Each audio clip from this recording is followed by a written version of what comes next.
What's going on, Cleveland? Spencer German here with you in Detroit, inside Ford Field. We got Anthony Moeglin on the home front alongside, per usual, ready to talk about whatever this disaster was behind me on the field that played out here on Sunday. Browns lose 34-10. I don't know, Anthony, would you rather talk about the Cleveland Guardians clinching the AL I was gonna Central and say, they're gonna play Detroit in the first round, and so we just can't get away from Detroit in this city yeah, because that seems a lot more that's a exciting good than place. talking about this That's a game. good place to start. That's just like the right place to start. I think our offense is getting a little anemic on that side of things. Oh no, we just tied it up. Guardians I was tied going to it say, literally, as you hit live, I saw they tied it. I was like, hey. 5-5 in the ninth or in the eighth. It looked like was that I don't even know who these guys are. Did Kaifus? No, Cephas? Rocchio sack fly. Yeah, There we go. I didn't see who did it, but hey, only 5 more runs and they can tie the Browns score for today. So There we that'd be go. nice. Anyway, offense is a problem in Cleveland, apparently, both for the baseball team and the football team. But the difference is the baseball team's making the playoffs, and this team here in Detroit probably not making the playoffs. Yeah, at least you threw the probably down there. There you go. Yeah, I mean, I always, you can always keep the option open. Maybe they'll pull off a miraculous comeback too, but I doubt it. They didn't do that today. And, I think the natural starting place, Anthony, of course, is going to be the quarterback position because it's the thing that everybody week to week is. I mean, I think that maybe that's maybe the best way to put it. The quarterback situation feels very week to week from at least the fan base. Like this fan base is clearly ready to see somebody new under center. You did get to see Dylan Gabriel in this game for one series, and it was a 3-and-out. It did not go as well as his one series in Baltimore. But I think what's interesting here with the quarterback situation that we need to get into is like that the problems with this offense go beyond just the quarterback position. But we'll get to that in a second because Flacco was not good today. He was 16 of 34. 47 completion percentage, 184 yards, 2 interceptions. He was strip sacked late in this game by Aiden Hutchinson, and it led to the Lions touchdown that sort of put the cherry on top of the day in general for them. So 3 turnovers, all from Flacco. The first interception he took blame for after the game and said, "Totally on me. I thought Cedric Tillman was going to run a fade. He stopped the route and ran a hitch." That was kind of how I viewed it. It felt like it was kind of a choice route situation. And it seemed like he thought Ced was going to go deep. And then I think Ced realized he wasn't going to get beyond the corner, like he couldn't beat the corner, and he stopped the route. And Flacco was just looking deep the whole way, gets intercepted, leads to a Lions field goal. And then the second one, it looked like Jerry Jeudy slipped. He wanted a flag, but after I saw the replay, it looked like he legitimately just slipped. And the DB made a diving catch to intercept that one as well. I think that was Reed on that play. So, yeah, like it's weird. Like Flacco's interceptions this year, he's up to 6 on the season. There's always like some added context as to like what happens. The first 2 in week 1 bounced off hands of receivers. The one at the end of the half last week was just kind of like, let's throw it up and see what happens. But the play is not good. Flacco looks like a statue back there. We know that's true. And the offense isn't able to do anything, frankly.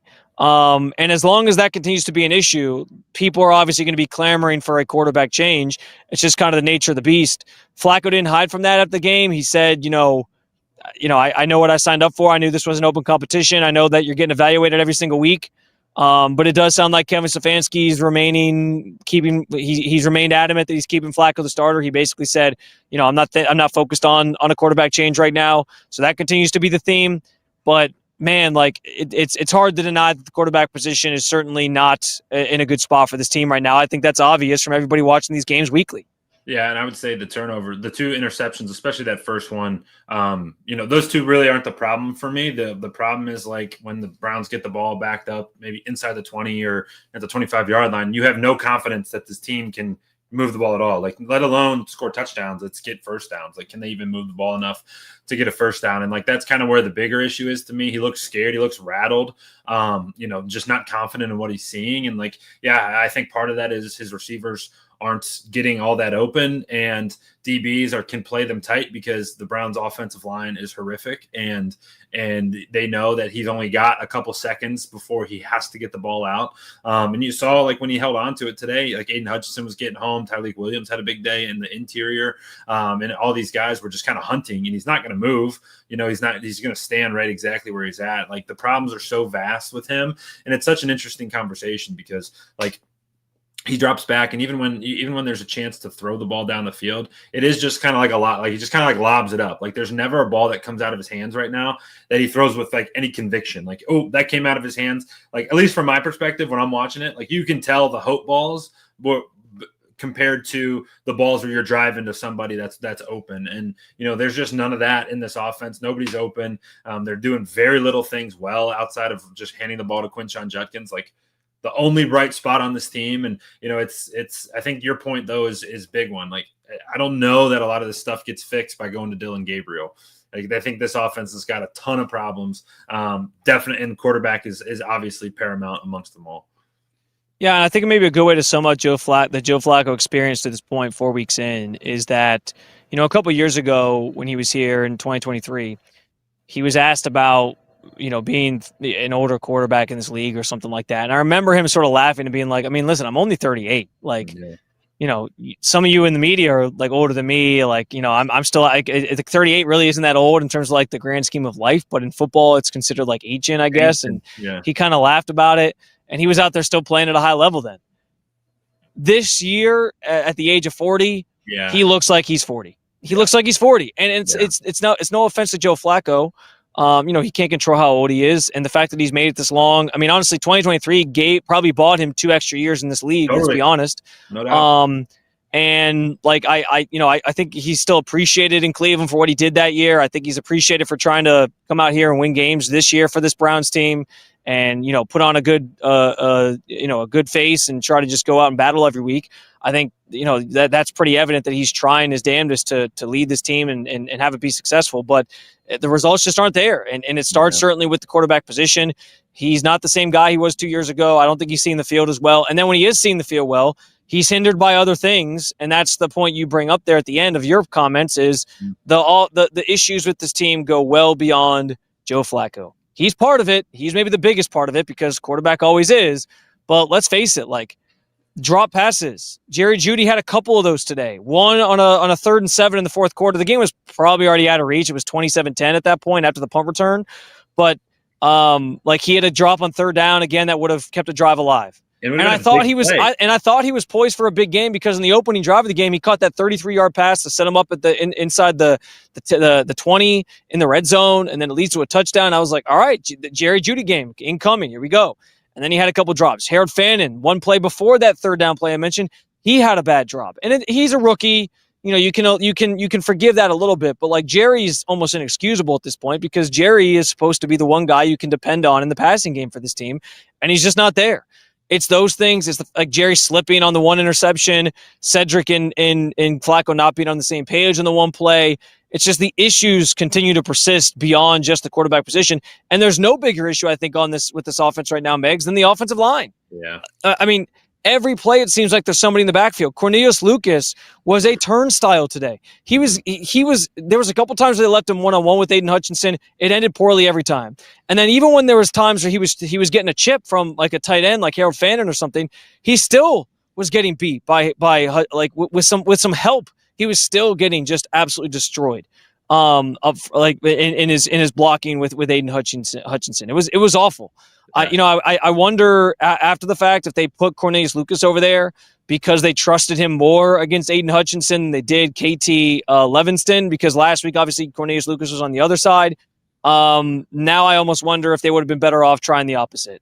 But it's the quarterback issue is a problem, yes.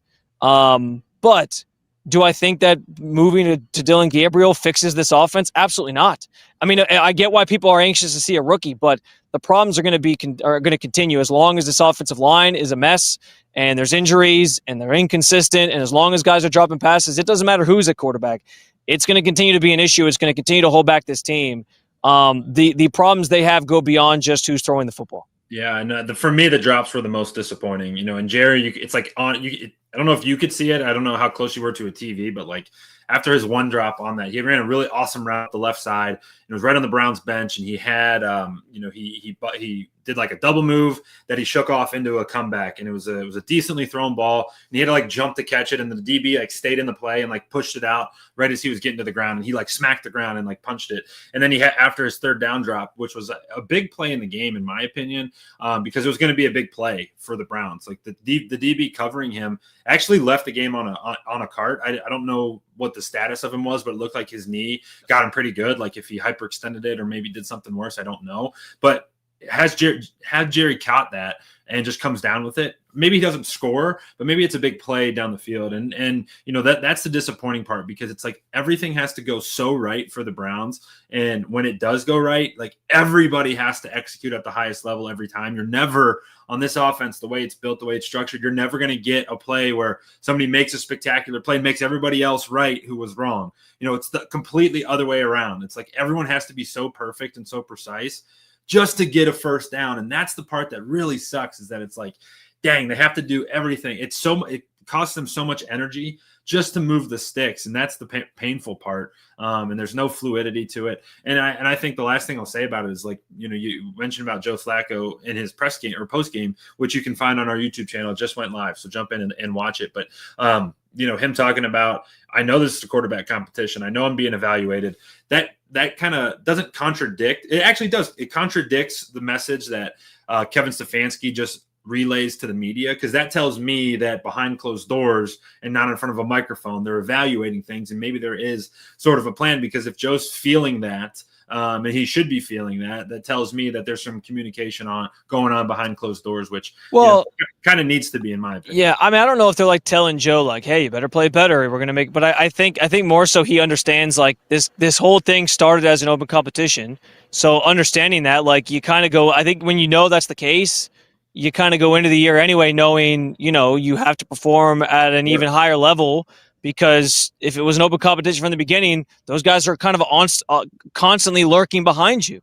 Mm-hmm. And by the way, that conversation takes on another sort of wrinkle this week, because I know we don't really want to spend a lot of time on this, but this is the first week that Deshaun Watson can potentially start practicing for this team. I'm not saying it's going to happen. I don't know what the Browns' plans are for Deshaun Watson. I've repeatedly said I don't think he plays another down for this team, but he could, and maybe there's a world where he's starting at some point this season. I don't know. I don't know if he's going to come back this week. I'm going to guess they're probably not going to bring him back this week as they get ready to go to London.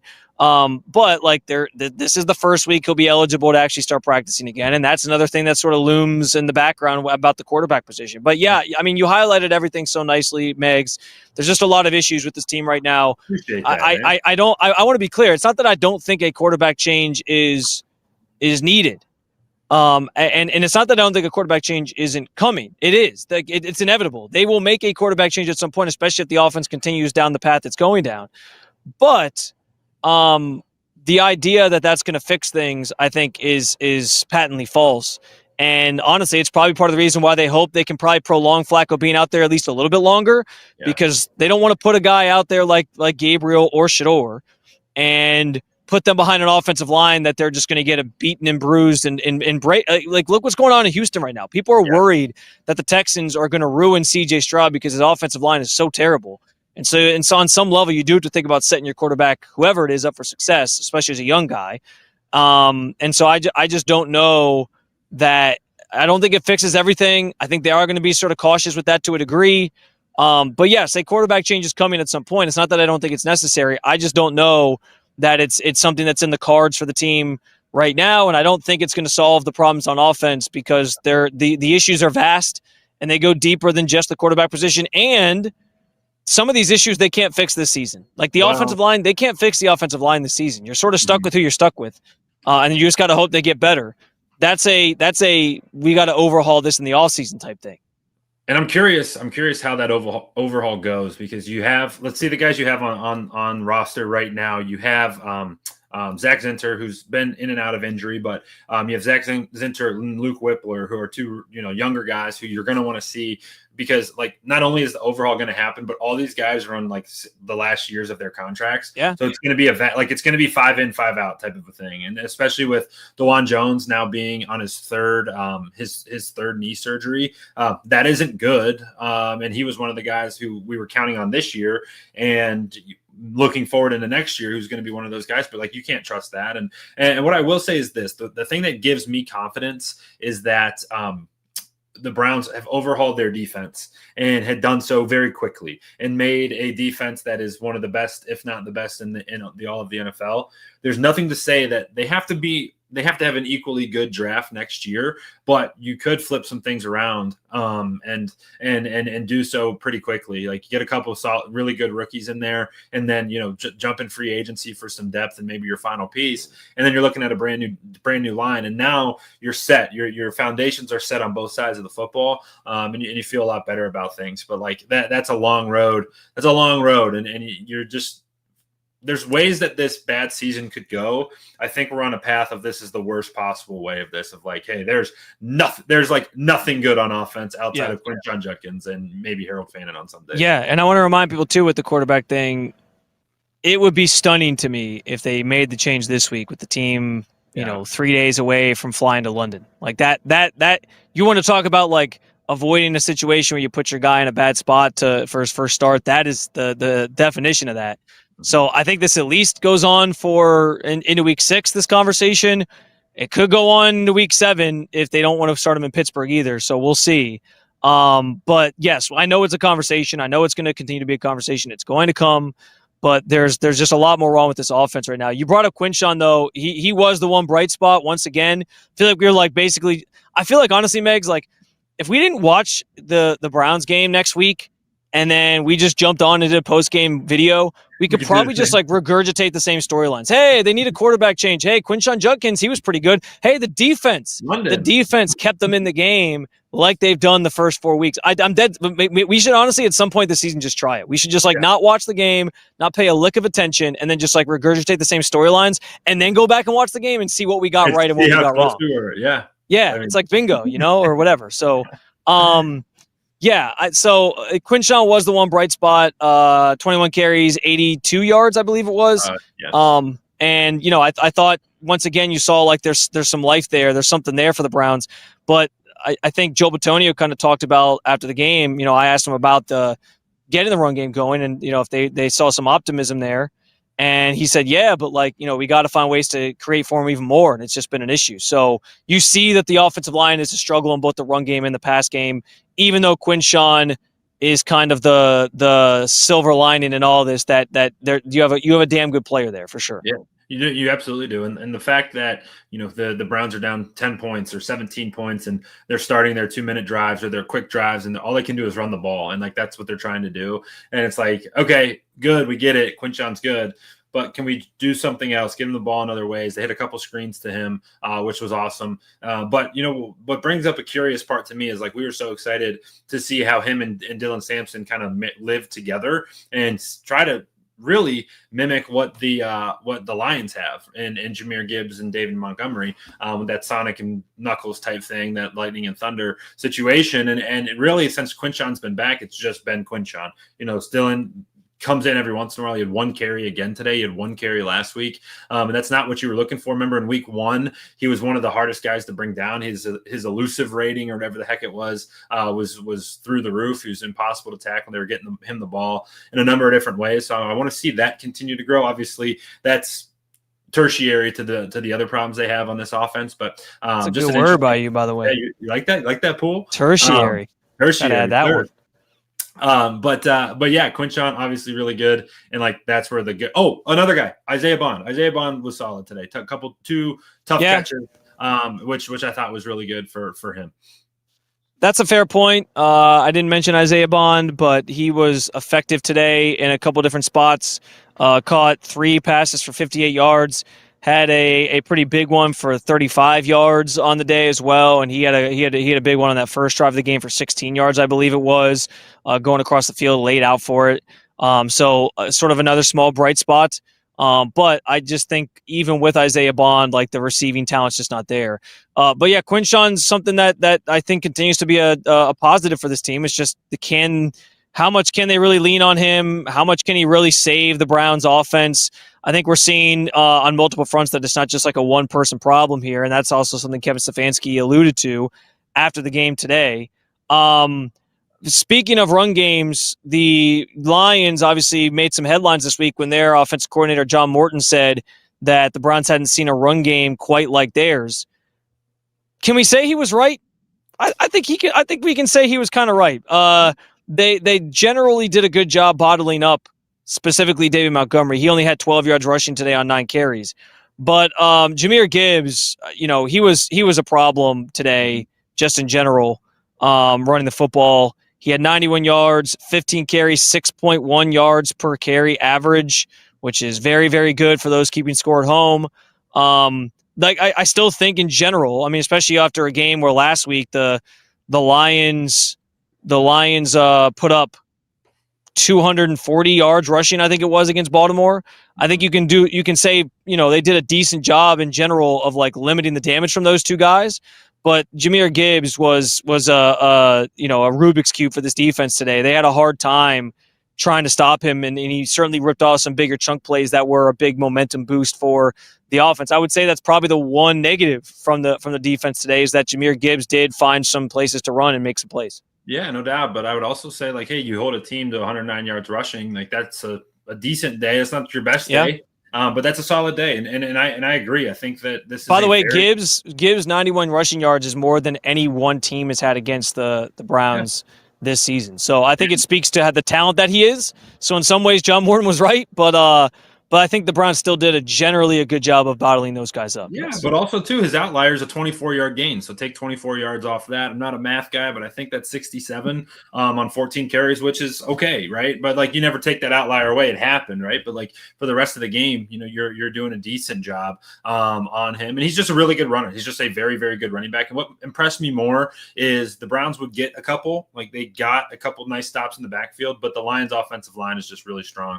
They had a nice day against Myles Garrett as well. Like Taylor Decker gave it his all to try to stop Myles. They certainly weren't perfect, but Myles couldn't get home on Jared Goff, and we know that we were excited to see that. We were hoping, for the Browns to stay in this game, we were going to need more than one turnover from the Lions. You were going to hope it was going to be a strip sack or a big play where they could convert it into something. Instead, they just got that one Denzel Ward pick, which was just a wild decision by Jared Goff. But regardless, I thought the Lions offensive line is what really stood out to me. They did a nice job and really did a good job against the Browns. Linebackers have been very good.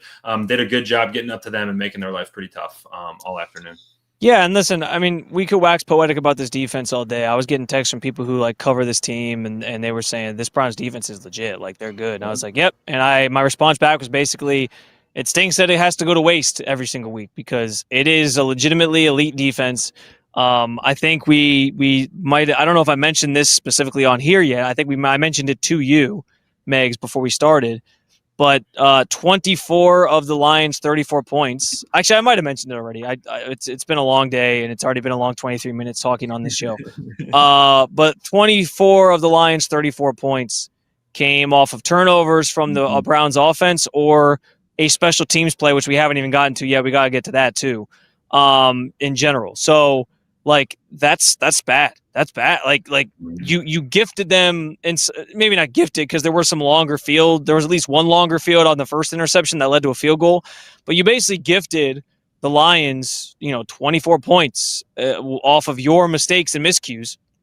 And I as cliche as it is, Megs, that's football. How many times do you look up and say, team that wins the turnover battle wins the game? Yeah. I mean, it's just it's the truth. The team that wins in special teams and makes those special teams plays wins the game. Last week, the Browns made the special teams plays they needed to win. This week, they didn't, and they lost. So those things are really just setting this defense back, and it stinks because you can see Myles being frustrated with the way these games play out, with how hard he's playing and how hard the defense is playing, and that they milk this game down to the last second to do everything they can to keep the Browns in it, but it's just not a winning formula. Everyone, when the year starts, everyone's like, hey, this defense could be really, really good. It could win you some games. It's like, yeah, they could win you some, but is it really a winning strategy to rely on your defense to basically play perfect every single week and your special teams to play perfect every single week, or your punter to play perfect every single week? Because Corey Bojorquez, he had some bad punt. He didn't have his best day punting, but it's like that's your strategy, is like have perfect punts every time that pin the opponent back in like the inside the 20, and hope that your defense can't like stops them from getting 80 yards every time they drive. Like that's not a winning strategy in the NFL. And so yeah, like you feel the frustrations from that side of the ball because it's a missed opportunity. This defense is elite. And every week it's the same story. It's warranted frustrations. And, when this is something we'll have to monitor now too, because 2 games at home, they go to the Cincinnati game, you lose the turnover battle and you miss that kick, which basically is a turnover. So you lose that one, I think -3. And then you win it last week against the Packers, and that turned into a win. Now, again, tonight's show or today's game was a mirror image of what happened in Baltimore 2 weeks ago, where, hey, dumb stuff happened.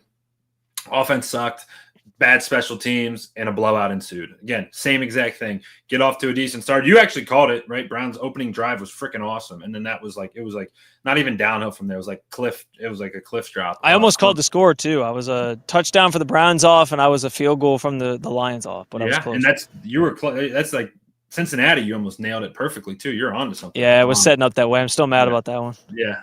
But like, maybe it's a home and a road thing. I don't know. It can't be. Bad teams do what bad teams do. And then there was a picture on the broadcast today. I wanted to take a shot of it, but I forgot to. Of just all the miscues. It was the penalties. It was the turnovers. It was the special teams gaffes. It was the drops. Like it was everything that they listed was just what bad teams do. And Cleveland was doing all of them, checking all those boxes. And the frustrating part is that it's like, another year, kind of the same stuff, and that's the part that fans are just like about, because hey, if you could have tried to steal this one or even look good in this one, be like, okay, like the Lions are one of the better teams in the NFC. You come out of this one feeling like this was just a waste of a day because we didn't get better, we didn't look good at all, and we got thumped. Like all those things happen. And yeah, man. I mean, if you had a competent offense, it would this game could have been completely different.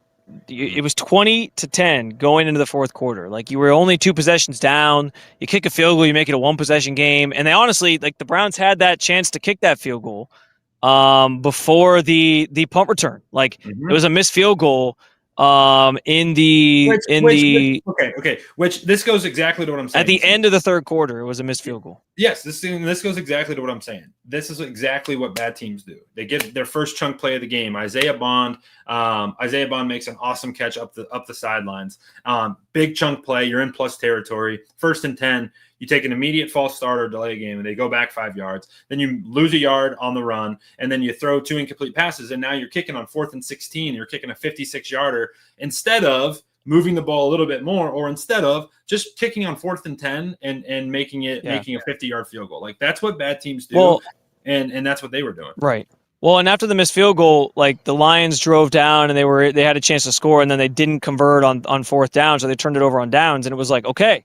Once again, the Browns defense, they stood their ground. They gave you the ball back. And then you go 3 and out and you punt it back to the Lions, and then they return the punt for a touchdown. It was like that was the back-breaking play that basically decided the game. Like you knew it was over at that point. The Browns were going to score 17 points in the last couple minutes here of the game. Like it was over. So I mean, and the special team stuff is maybe the most mind-numbing of all, because so bad. Like last week, you thought they figured it out, right? They had the blocked kick. Andre Schmidt, he'd been perfect since that miss in the Bengals game. He'd been perfect. He made the earlier kick earlier in the game. It was a 34-yarder, I believe it was. Then he misses a 56-yarder. That was the missed one we just talked about.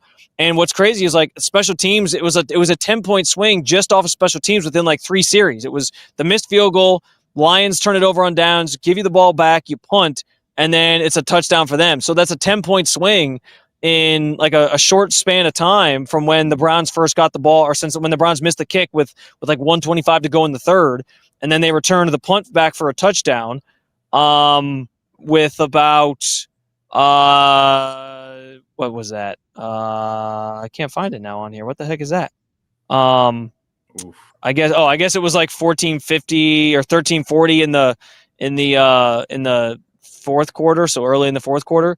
So yeah, like it was a 10-point swing because of special teams, and then that obviously blew the game wide open. And it goes back to what I said: 24 of the Lions' 34 points came off of turnovers or special teams blunder, and another special teams blunder cost you 3 points. So like that would have maybe cut into that a little bit. But I mean, again, it's I don't know, man. Like at this point, I have no answer for the special teams. I don't know why they can't execute on those. Bubba Ventrone, if anyone of last year, we all kind of saw the writing on the wall for Ken Dorsey that he was probably going to get fired at the end of the year. I think Bubba's trending. I know it's early, but I think Bubba's kind of on that same track right now. Like if they don't get this together, it's another year where they haven't been able to identify like a good kick returner. It's another year where they're missing assignments, and some of it is coaching. Like a lot of it is coaching. That's why I think Bubba's on a hot seat because, like, it's a couple weeks ago, like not fielding a punt or letting it go over your head. It's like Isaiah Bond fielding a punt because he was scared about making the wrong decision, so he fielded it, and it was like he fielded it within the 10, and it was like, why would you do that? Like that was not where the time you want to field that punt.